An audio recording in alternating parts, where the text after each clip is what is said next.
Welcome students in thermochemistry.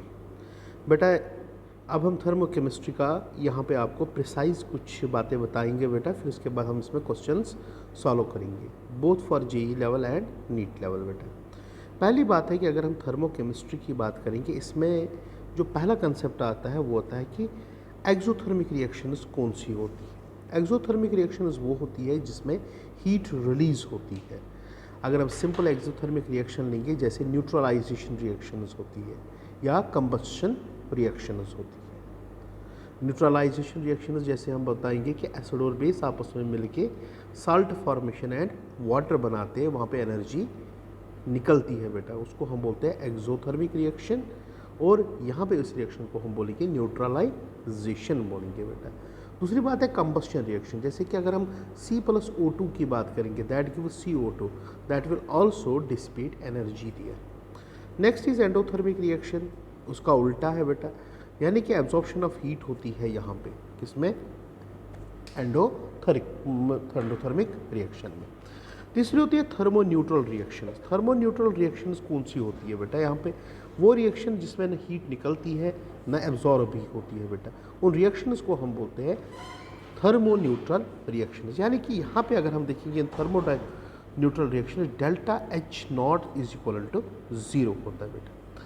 अब हम यहाँ पे आएंगे थर्मोकेमिकल इक्वेशन किसको हम बोलेंगे। अगर हम किसी भी बैलेंस्ड केमिकल इक्वेशन को राइट डाउन करते हैं तो उस बैलेंस्ड केमिकल रिएक्शन को जब हम राइट करते हैं कि इसमें जो रिएक्टेंट्स एंड प्रोडक्ट्स होते हैं उनका हम क्या लिखते हैं उनके साथ, यानी कि उनका फिजिकल स्टेट क्या होता है या कौन सी एलोट्रोपिक फॉर्म वहाँ पे यूज़ होती है, और सारा कुछ कि यहाँ पे इस रिएक्शन में क्या एनर्जी निकल रही है, कि एनर्जी अब्जॉर्ब हो रही है बेटा। All the things when we write to a chemical reaction, while writing a chemical reaction we called that as thermochemical equation, हम इसको बोलते हैं। Now coming to the point, we have different types of enthalpies in chemical reactions, just like we have enthalpy of reaction। enthalpy of reaction किसको हम बोलते हैं और इसको रिप्रेजेंट करते हैं डेल्टा H R से, यानी कि हीट इवॉल्व्ड और एब्जॉर्बड या प्रोसेस में एनर्जी निकलेगी या एब्जॉर्ब होगी when molar quantities of substances, यानी कि रिएक्टेंट्स रिएक्ट कंप्लीटली, यानी कि जब दो रिएक्टेंट्स या तीन या कितने भी रिएक्टेंट्स हो, यानी कि उनको मोलर फॉर्म में अगर हम लेंगे तब जाके जब वो रिएक्ट आपस में करेंगे तो एनर्जी कितना डिसिपेट करेंगे, यानी कि वहाँ से कितनी एनर्जी निकलेगी, उसको हम बोलते हैं एंथैल्पी ऑफ रिएक्शन। दूसरा होता है इसी का that is standard enthalpy of reaction.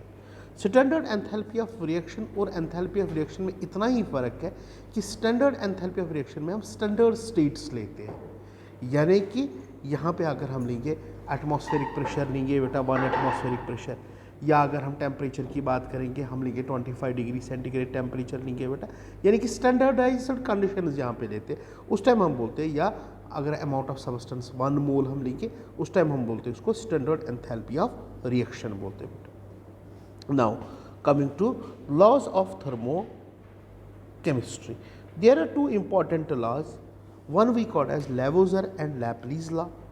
Lavoisier and Laplace ने क्या बताया था कि अगर कोई रिएक्शन फॉरवर्ड डायरेक्शन में एनर्जी देता है, अगर वही रिएक्शन बैकवर्ड डायरेक्शन में जाएगी उस टाइम एनर्जी क्या होगी, यहाँ से देनी पड़ेगी। यानी कि अगर हम फॉरवर्ड डायरेक्शन में बोलते हैं कि एक्सोथर्मिक रिएक्शन है तो वही रिएक्शन बैकवर्ड डायरेक्शन में क्या होगी, that will be endothermic in nature, and we called this law as Lavoisier's Laplace's law हम उसको बोलते हैं।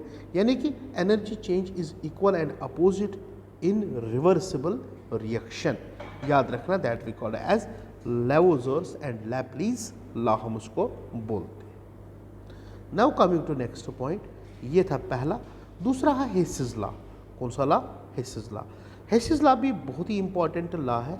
इससे हम क्या करते हैं बेटा, हेसिस लॉ से हम एनर्जी ऑफ अ रिएक्शन किसी भी रिएक्शन में, यानी कि एनर्जी इवॉल्व हो रही है या एब्जॉर्ब हो रही है, हम उसको डिटेक्ट करते हैं इस लॉ से।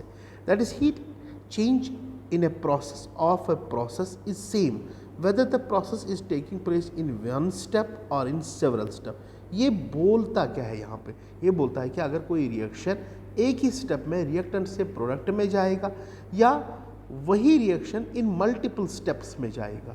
यानी कि अगर मल्टीपल स्टेप्स में देखा जाएगा या एक ही स्टेप में देखा जाएगा, एनर्जी चेंज सिमिलर होगी यानी कि सेम होगी। उसको हम क्या बोलते हैं? हिसिस लॉ हम उसको बोलते हैं। Now another is what we called as enthalpy of formation, हम उसको बोलते हैं और उसको रिप्रेजेंट किससे करते हैं हम? डेल्टा एच एफ से। ऐसे बेटा, this we called as delta H F, यहाँ बोलेंगे एंथैल्पी ऑफ फॉर्मेशन। सपोज अगर हमने CO2 बनाना है, CO2 कहाँ से बनेगा? C plus O2, that will give CO2। तो अगर हम सपोज यहाँ पे क्या लेंगे बेटा, 1 mole of carbon and 1 mole of oxygen when reacted together and form carbon dioxide, the amount of energy which is released or which is absorbed, ठीक है ना, which is released or which is absorbed, we called that as enthalpy of formation, क्योंकि यहाँ पे form क्या हुआ बेटा? CO2 form हुआ बेटा, ठीक है ना। we called it as enthalpy of formation, हम उसको बोलते हैं बेटा। Next is enthalpy of combustion. अगर किसी सबस्टेंस को हम क्या करेंगे? कंबस्ट करेंगे, तब जाके वहाँ पे कितनी एनर्जी निकलेगी? We called that as enthalpy of combustion, हम उसको बोलते हैं।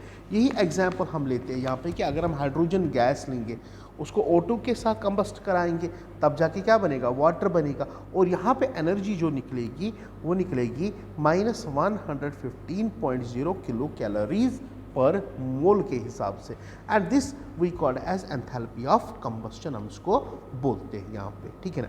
एंथैल्पी ऑफ कंबस्शन निकालने के लिए हम यहाँ पे क्या कर सकते हैं? यानी कि enthalpy of, that is summation of enthalpy of combustion of reactants minus summation of enthalpy of combustion of products, ठीक है ना बेटा। तो यहाँ पे इस तरीके से हम निकाल सकते हैं, that is enthalpy of combustion हम निकाल सकते हैं बेटा यहाँ, ठीक है ना। मगर इस एंथैल्पी ऑफ कंबस्शन हम दो इम्पॉर्टेंट कंसेप्ट्स यहाँ पे सॉल्व कर सकते हैं, यानी कि एक है bond enthalpy and resonance energy. ये दो इम्पॉर्टेंट कंसेप्ट्स है जो हम इस एंथैल्पी ऑफ कंबस्शन से, यानी कि applications of enthalpy of combustion है दोनों के दोनों, यानी कि बॉन्ड एंथैल्पी भी निकाल सकते हैं या रेजोनेंस एनर्जी भी हम निकाल सकते हैं यहाँ पे। Next is enthalpy of neutralisation. ये तो मैंने आपको पहले भी बताया, पहले ही समझाया था। एंथैल्पी ऑफ न्यूट्रलाइजेशन में क्या होगा? अगर एक एसिड और बेस आपस में मिलके, यानी कि स्ट्रॉन्ग एसिड और स्ट्रॉन्ग बेस मिलके, तब जाके वो क्या देंगे? साल्ट देंगे और वाटर देंगे, तब जाके और एनर्जी कितनी निकलेगी? We called that as enthalpy of neutralisation, हम इसको बोलते हैं। Next one is enthalpy of solution. अगर मैं एंथैल्पी ऑफ सोल्यूशन की बात करूँगा, यहाँ पे रिप्रेजेंट करता हूँ डेल्टा एच सोल्यूशन से, ओके बेटा।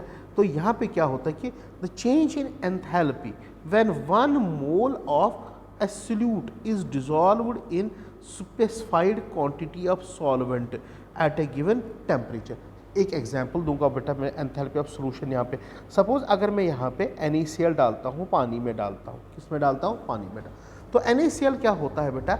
वहाँ पे डिसोसिएट होके Na पॉजिटिव और Cl नेगेटिव देता है, मगर Na पॉजिटिव के अराउंड यहाँ पे क्या आते हैं? मतलब कि request number of water molecules आते हैं बेटे। जब request number of water molecules आते हैं, वहाँ पे एनर्जी रिलीज हो जाती है।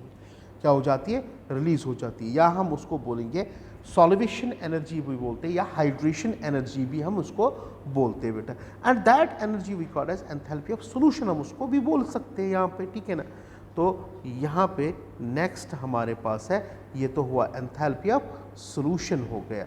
अब है enthalpy of hydration. Enthalpy of hydration यहाँ पे क्या होता है कि अगर हम कोई भी सबस्टेंस डालेंगे, आयोनिक कंपाउंड, यानी कि उसके आयंस कितने number of molecules of water को अपनी तरफ क्या करेगा? खींचेगा, तब जाके कितनी एनर्जी निकलेगी? That we called as enthalpy of hydration, हम उसको बोलते हैं। नेक्स्ट है लैटिस एनर्जी, किसको हम बोलेंगे? यानी कि अगर हम यहाँ पे देखेंगे आयोनिक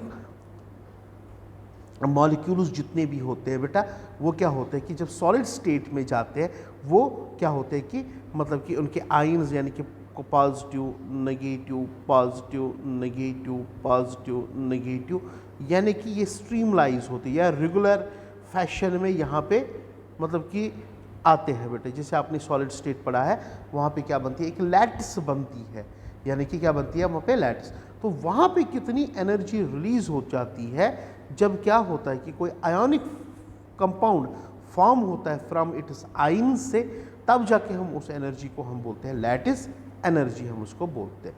नेक्स्ट आपको पता ही बेटा आयोनाइजेशन एनर्जी, अगर हम किसी भी एटम को लेंगे तब जाके मोस्ट लूजली बाउंड इलेक्ट्रॉन को निकालने के लिए कितनी एनर्जी हमें ज़रूरत पड़ेगी, that we called as lattice energy, हम उसको बोलेंगे। नेक्स्ट चीज़ तो ये भी पता ही होगा बेटा electron gain enthalpy, it is the amount of energy, यानी कि अगर कोई इलेक्ट्रॉन गेन एंथैल्पी है ये, ठीक है ना। तो अगर हम देखेंगे कोई सबस्टेंस क्या करता है कि इलेक्ट्रॉन को अपनी तरफ खींचता है या अट्रैक्ट करता है, उस अट्रैक्ट करने का वजह यही होता है कि उसका ऑक्टेट कंप्लीट हो जाए या डुप्लेट कंप्लीट हो जाए, तब जाके वो इन टर्न क्या करता है, अमाउंट ऑफ एनर्जी रिलीज करता है, and that energy we called as electron gain enthalpy, हम उसको बोलते हैं, ठीक है ना बेटा। नेक्स्ट इज एनर्जी ऑफ या enthalpy of atomisation, enthalpy of atomisation. Suppose मैं अगर हाइड्रोजन मॉलिक्यूल लेता हूँ बेटा H2 मॉलिक्यूल, मैं यहाँ पे आपको समझाऊंगा ये बात। अगर इस हाइड्रोजन मॉलिक्यूल को मैं तोड़ूंगा, यानी कि यहाँ पे बनेगा 2 टाइम्स H बनेगा, यानी कि H और H आपस में हमने इसको तोड़ दिया इनटू इट्स एटम्स, ये तो मॉलिक्यूल हुआ। हमने इसको किस में चेंज किया बेटा, एटम्स में चेंज किया, तब जाके कितनी एनर्जी हमें ज़रूरत पड़ेगी या दरकार पड़ेगी, वहाँ पे कितनी energy, we called that as energy of atomisation बोलते हैं।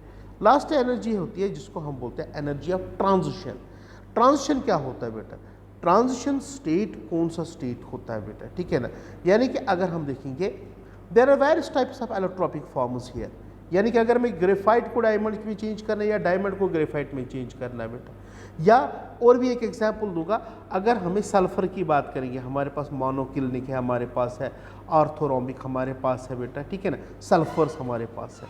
तो अगर हमें मोनोक्लिनिक को ऑर्थोरोम्बिक में चेंज करना होगा, या अगर हमें रेड फॉस्फोरस को वाइट फॉस्फोरस में चेंज करना होगा, या रेड फॉस्फोरस को ब्लैक फॉस्फोरस में चेंज करना होगा, तब जाके जितनी एनर्जी लगेगी या निकलेगी वहाँ से, यानी कि अमाउंट ऑफ एनर्जी रिलीज्ड और absorbed, that we called as enthalpy of transition, हम उसको बोलते हैं एंथैल्पी ऑफ ट्रांजिशन, हम उसको बोलते हैं बेटा। Last one is enthalpy of fusion. Enthalpy of fusion किसको हम बोलते हैं बेटा, अगर सपोज हम किसी सबस्टेंस का स्टेट चेंज करेंगे, यानी कि सॉलिड से लिक्विड चेंज हुआ या लिक्विड से गैसियस स्टेट चेंज हुआ, तब जाके उस स्टेट को चेंज करने के लिए कितनी एनर्जी दरकार लगेगी या कितनी एनर्जी निकलेगी, that we called as enthalpy of fusion, हम उसी को बोलते हैं। तो ये हमारे पास है थर्मोडायनेमिक्स का कंसेप्ट, यानी कि energy concept of different types of chemical reactions हमारे पास ये है। अब हम यहाँ पे इसके क्वेश्चंस कुछ सॉल्व करेंगे, 5-8 क्वेश्चन, 10 क्वेश्चन, उनसे भी पता चलेगा कि how we can solve those questions बेटा। बेटा पहला क्वेश्चन यहाँ पे कि the difference between heat of reaction at constant pressure and constant volume for the reaction given below at 25 degree centigrade in kilojoules is. यहाँ पे अगर हम देखेंगे कि जो यहाँ पे रिएक्शन है कि बेंजीन को जब हम ऑक्सीडेशन करते हैं वो कार्बन डाइऑक्साइड प्लस वाटर देता है, और यहाँ पे और एक चीज़ हो गया कि निकालना क्या है कि difference between heat of reaction at constant pressure, means यहाँ पे यूज जो इक्वेशन होगी that is delta H minus delta U, वो किसके बराबर होता है, that is equal to delta N G R T. तो बेटा अगर मैं यहाँ पे डेल्टा एन जी निकालूंगा, डेल्टा एन जी किसके बराबर होगा, पहले तो वही निकालना पड़ेगा। यहाँ पे देखो हमें लेना है कि ओनली किन का, गैसियस स्टेट का, प्रोडक्ट्स में है कार्बन डाइऑक्साइड के 12, ओके कितने हैं 12, और यहाँ पे रिएक्टेंट्स में कितने हैं, दैट इज 15, कितना हुआ 15 है हमारे पास, -15, तो ये हम पे होगा -3। तो मैं क्या करूँगा बेटा, यहाँ पे delta H minus delta U यही तो हमें निकालना है, it will be -3 into R किसके बराबर है, आर लेंगे 8.314, टेम्परेचर कितना है 25 डिग्री सेंटीग्रेड, जब ये केल्विन में लेंगे तो ये बनेगा 298 केल्विन, जब आंसर यहाँ पे देखेंगे हम, यहाँ पे it is -7.43 kilo joule. So this will be the answer here, that is delta H minus delta U. So this will be the answer of this question. बेटा ये क्वेश्चन 2017 में पूछा गया था बेटा, याद रखो बेटा. इस क्वेश्चन को सॉल्व कैसे करेंगे बेटा? The heat of combustion of carbon and carbon monoxide are this one and this one respectively. What will be the heat of formation of carbon monoxide? पहले मुझे heat of combustion of carbon that is C plus O2, it gives CO2. And here delta H मैं लिखूंगा बेटा, that will be equal to -393.15. Second one is and heat of combustion of carbon monoxide CO plus half of O2, that gives CO2 again here, and this delta H is equal to -283.5 kilojoule per mole. Okay, now हमें क्या निकालना है? यहाँ पे हमें निकालना है heat of formation of carbon monoxide. यानी कि अगर कार्बन मोनोऑक्साइड बनाना होगा बेटा, कार्बन मोनोऑक्साइड, तो उसके लिए हम यहाँ पे इन दो इक्वेशन से हमें उसका निकालना है बेटा. यानी कि C plus half of O2 मुझे आना चाहिए किसी तरीके से.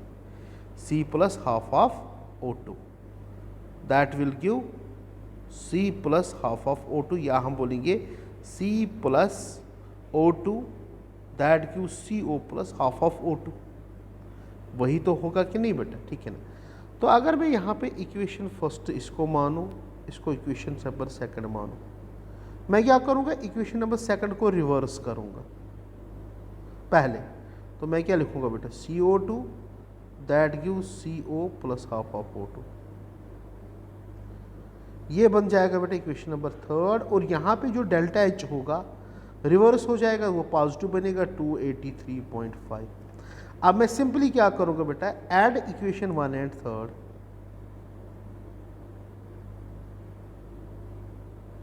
ऐड इक्वेशन 1 एंड थर्ड करूंगा बेटा, तो यहाँ पे क्या करूंगा? CO2 और CO2 कैंसिल आउट हो जाएगा. यहाँ पे हाफ ऑफ O2, इसमें भी हाफ कैंसिल हो जाएगा. तो ओवरऑल रिएक्शन यहाँ पे क्या रहेगा बेटा? C plus half of O2 that give CO carbon monoxide. But यहाँ पे जो डेल्टा H होगा that will B delta H1 plus delta H2. यानी कि ये और ये आपस में हमें ऐड करने हैं.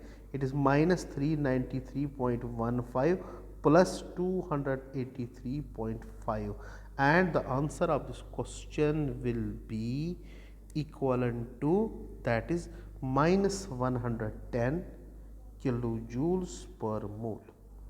So that is 110 kilojoules per mole. मगर प्लस नहीं बल्कि माइनस बेटा. ठीक है ना. So this will be the answer of this question.